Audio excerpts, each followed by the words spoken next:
नमस्कार, मैं हूं पवन त्यागी। उत्तर प्रदेश में हर तरफ विकास की बयार बह रही है। जहां एक तरफ पूर्वांचल एक्सप्रेस का उद्घाटन देश के प्रधानमंत्री नरेंद्र मोदी ने किया, वहीं आपको बताएं देश के अंदर रोजगार देने की एक रिकॉर्ड तोड़ एक मेहनत की गई है योगी जी के द्वारा। लगभग 1.5 करोड़ लोगों को अभी तक डायरेक्ट रोजगार से जोड़ा गया है। वहीं 3 करोड़ से अधिक लोगों को रोजगार चलाने के लिए, पैरों पे खड़ा होने के लिए सरकार की तरफ से मदद की गई है।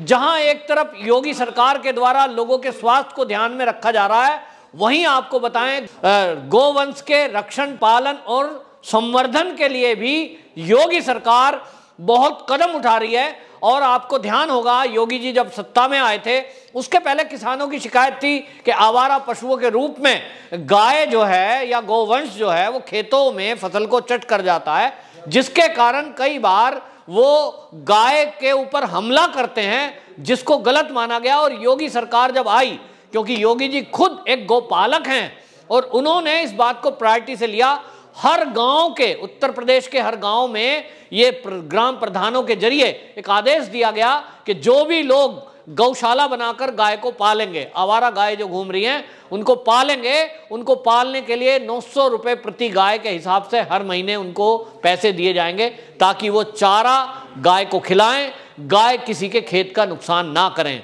अब एक कदम और बढ़ते हुए योगी सरकार ने निर्णय लिया है कि जिस तरह से मनुष्यों के लिए एम्बुलेंस होती है, इसी तरह से जानवरों के लिए भी एम्बुलेंस की शुरुआत उत्तर प्रदेश में होने जा रही है। पायलट प्रोजेक्ट के तौर पर मथुरा समेत 8 जिलों में इसको शुरू किया जाएगा, जिसके लिए 515 ऐसी एम्बुलेंस तैयार की गई हैं, जिसके अंदर 1 पशु डॉक्टर रहेंगे और 2 बाकी स्टाफ रहेंगे। और ये एम्बुलेंस 24 घंटे तैनात रहेगी। यदि कहीं किसी दुर्घटना में किसी गोवंश को चोट लगती है तो उस एम्बुलेंस के नंबर पे आप कॉल कर सकते हैं। कहीं कोई आवारा रूप में दिखाई देती है गाय यदि, और किसी को कोई प्रॉब्लम है, तो उस अवस्था में भी ये एम्बुलेंस आपकी मदद करेगी। ऐसा बताया है डेयरी, मत्स्य पालन और पशुपालन मंत्री जो हैं लक्ष्मी नारायण चौधरी। उन्होंने बाकायदा इस बात की जानकारी मीडिया को दी कि योगी सरकार के नेतृत्व में जिस तरह से अभी तक गोपालकों को, यानी गाय पालने वालों को प्रोत्साहित करने के लिए 900 रुपये प्रति गाय के हिसाब से पैसे दिए गए, इसीलिए अब क्योंकि एक शिकायत आती है कि कई बार जो गौशाला में भी गाय है, अब 900 रुपये में उसको पाल रहे हैं, लेकिन अगर गाय बीमार हो जाती है तो उसको कहाँ दिखाएं। गांव-गांव में जो गौशाला है या घरों में जो गाय है, अगर वो घायल हो जाती है तो उसको कहाँ ले जाएं।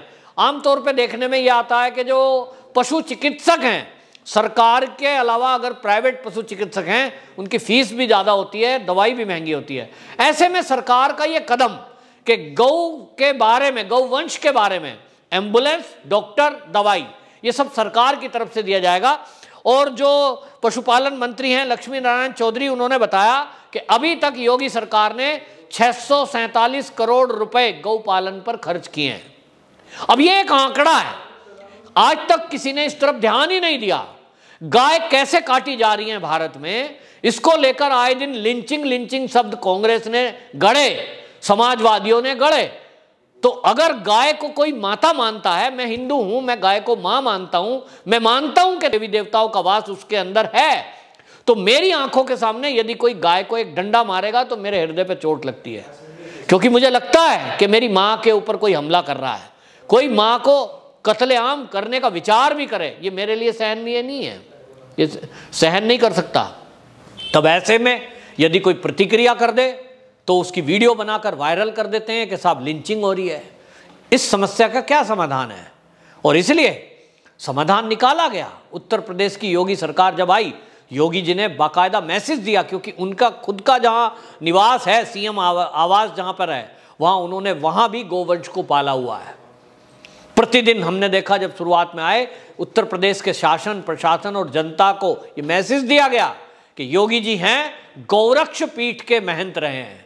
तो गौरक्ष के नाम से ही आप समझ लें, वहां गौ की रक्षा करना, गौ का पालन करना, संवर्धन करना, ये प्रायोरिटी में रखा, जबकि ऐसा इसके पहले कभी नहीं हुआ। अखिलेश यादव, नाम लगा है यादव, कहते हैं गो वंश से, कृष्ण जी के वंश से आ रहे हैं, और कृष्ण जी ने गौपालक अपना नाम भी रखा गौपाल, इसलिए उनको गोपाल कहते हैं क्योंकि गौ के संवर्धन के लिए कृष्ण जी ने सबसे बड़ा संदेश दिया था और सबको बताते हुए ये कहा था कि यदि मुझे आपको ढूंढना है, मुझसे मिलना चाहते हो, तो जानवरों के अंदर मैं गाय में मिलता हूं, पेड़ों के अंदर मैं पीपल में मिलता हूं। और इसलिए एक मैसेज था हमारे लिए कि गौ अगर आपको कहीं मिल जाए तो ये समझो कि कृष्ण जी जा रहे हैं आपके सामने। हम मथुरा जाते हैं, हम कहीं और जाते हैं, कृष्ण जी के दर्शन करने जा रहे हैं, लेकिन कृष्ण भगवान का जो खुद का संदेश है श्रीमद् भगवद गीता के माध्यम से, उन्होंने कहा है कि कलयुग में जब अर्जुन सवाल करता है कि भगवान आपसे कहाँ मिला जाए, तो उन्होंने कहा कलयुग के अंदर मैं जानवरों में गाय के अंदर वास करता हूँ। लेकिन हमने इस चीज़ को भुला दिया। हमको लगा गाय जब तक दूध दे रही है तब तक तो ठीक है, जब दूध देना बंद कर दे उसके बाद गर्भाधान कर दे, उसके बाद उसको छोड़ दो और वो गली मोहल्ले में पन्नियाँ चुगती रहे। ये गौ माता का अपमान है और ये उन गाय के काटने वालों को खुली छुट्टी है कि आवारा घूम रही है, उठा के ले जाओ। यदा कदा हमने घटनाएं देखी हैं कि किस तरह से ये जो गौ तस्कर हैं गायों को ले जाते हैं, काट देते हैं। और अब तो बांग्लादेशी इस देश में आ चुके हैं घुसपैठिए, वो तो उठा करके उसको बंगाल में बेच देते हैं। 700-800 रुपये में गौवंश को विदेशों में कटने के लिए भेजा जा रहा है। और इसीलिए योगी सरकार ने इस पर निर्णय लिया और एक अच्छा खासा बजट, जैसा मैंने बताया अभी तक 647 करोड़ रुपए इसके लिए रखे बजट में कि भाई गौ पालेंगे तो गांव में तो लोगों के पास चारा अपना, जमीन भी अपनी, तो गौ पालने के लिए उनको कोई अलग से कुछ लाना नहीं है। लेकिन उसके बावजूद भी गांव-गांव में गौशालाएं बनाई गई, इसीलिए बनाई गई। और आज जो अपने आप को जो यदुवंशी कहते हैं, उनकी हालत ये थी कि उनकी सत्ता रही, अखिलेश यादव के पिता की सत्ता रही, कभी उन्होंने गाय ना कटे इस देश में। हम भी गोपाल के वंशज हैं, ऐसा कुछ जाहिर होता उनके कर्मों से, ऐसा हुआ नहीं। और आज जब योगी सरकार काम कर रही है तो वो कहते हैं योगी जी ने करा ही क्या है। यूपी में तो वो हमारे किए हुए काम का उद्घाटन कर रहे हैं। ठीक है भैया, आपने पूर्वांचल एक्सप्रेस के लिए गाइडलाइन कुछ काम किया होगा कागजों में, पेन पेपर पे, ब्लैक एंड व्हाइट में तैयारी की, पूर्वांचल एक्सप्रेस बनना चाहिए, सड़क बनाई आपने, मानते हैं सड़क बनाई, लेकिन सड़क और एक्सप्रेस वे में अंतर होता है। अखिलेश यादव जी ने क्या किया अपने शासन में? उन्होंने कहा साइकिल ट्रैक बनाओ।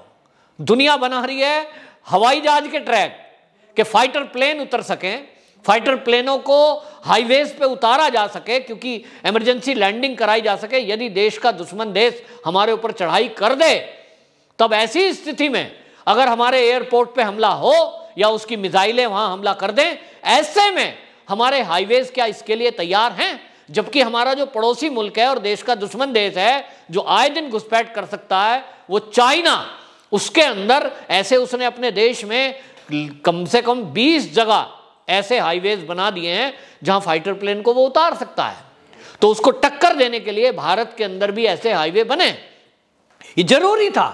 और इसलिए ऐसा हाईवे बनाना जहां फाइटर प्लेन लैंड कर सकें, वो इसलिए भी जरूरी है कि देश में कहीं भी कोई मुसीबत आती है, बाढ़ आती है, भूकंप आता है, कई बार लोगों को रसद पहुंचानी है, तो उसके लिए भी प्लेन का और हेलीकॉप्टरों का इस्तेमाल होता है।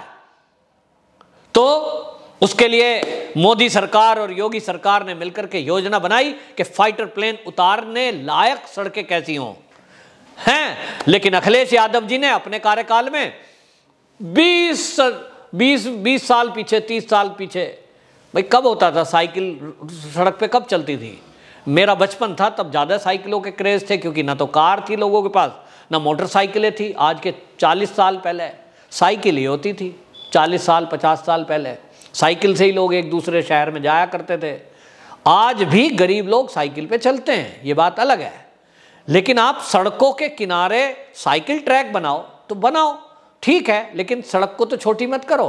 लेकिन हुआ यही कि हमने देखा है कि भाई सड़कों के किनारे, सड़कों के बीच में बस सीमेंट के वो डिवाइडर लगा दिए, ये साइकिल ट्रैक हो गया साहब। केवल एक चुनावी एजेंडा, लोगों को सुविधा कुछ नहीं। और आज जब योगी सरकार और मोदी सरकार मिलकर के ऐसे हाईवेज बना रही है कि जहां आप बेरोक टोक बिना रेड लाइट, बिना कहीं किसी रुकावट आप धड़ाधड़ 400 किलोमीटर तक जा सकते हैं।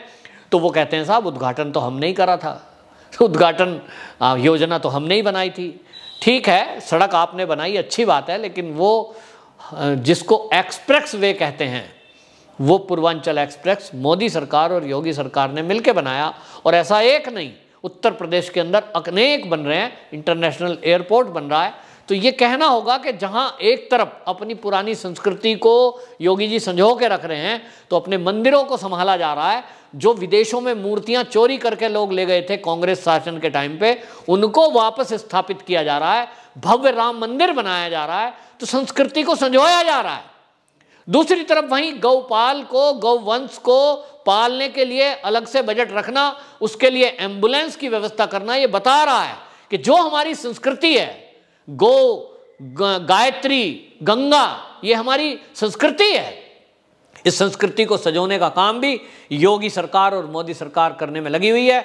बहुत बहुत इसके लिए योगी जी को श्रेय जाता है कि वो पुरातन से पुरातन हमारा सनातन जो धर्म है उसके भी रक्षण और पालन में लगे हुए हैं, उसको अभी संवर्धन में लगे हुए हैं। वहीं दूसरी तरफ आधुनिकता की दौड़ में भी उत्तर प्रदेश आज सबसे आगे है। वंदे मातरम।